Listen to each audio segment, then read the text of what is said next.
Сказать «да» культурному, духовному и социальному развитию будущего страны. Именно это и гарантируют новые поправки, вносимые в Конституцию, уверен Рустам Таркоев.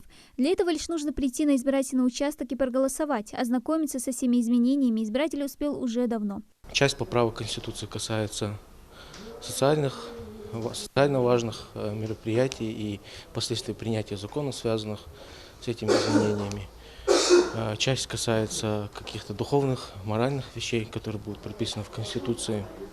Поэтому я призываю каждого прийти, определиться с тем, согласен он с этими поправками или нет, и проголосовать.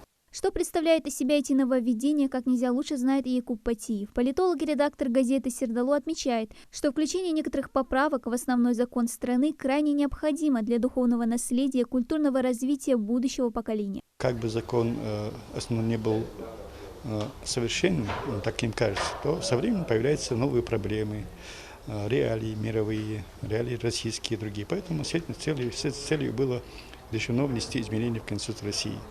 И как гражданин, как житель республики, конечно, меня там волновало то, что касается непосредственно нашей республики, нашего народа. В первую очередь, это забота о родном языке, о том, чтобы он не исчез, о том, что он существовал бы как равный среди равных. Эта статья действительно нас устраивает и нужна.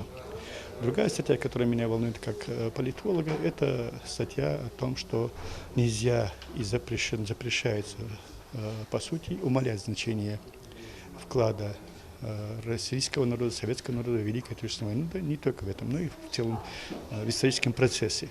Мы напрямую с этой проблемой сталкиваемся на протяжении уже более 70 лет. Поэтому для того, чтобы не было уже соблазна у неких Пахаловых, Терещенко, Бортко, Никоновых, лить грязь на народы, не один народ, если наш только все народы, большинство народов терпят вот эту ложь, которая льется, умалить значение. Это, в принципе, идет как лить воду на мельницу западных сегодняшних аналитиков. Там много вещей, которые действительно требуют того, чтобы мы поддержали и проголосовали соответствующим образом за поправки к Конституции Российской Федерации. Избирательный участок номер 615, открытый на базе Политехнического колледжа в Назрани, встречает своих избирателей уже с утра.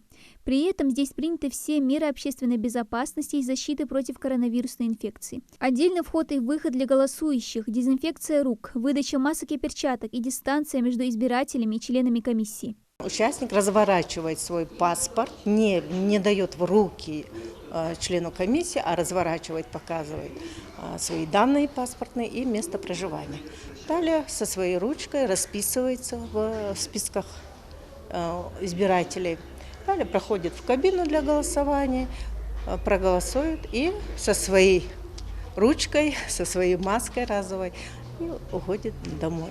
По словам сотрудников УИКа, многие охотно приходят отдать свои голоса. Мотивацией служат сами поправки. Ведь каждая из них, затрагивающая все сферы государства, направлена на то, чтобы улучшить жизнь населения. Ну а тот, кто еще не успел проголосовать, может сделать это до 1 июля. УИКи работают с 8 утра и до 8 вечера. Дана Плиева, Джамалил Тамасханов, Новости 24.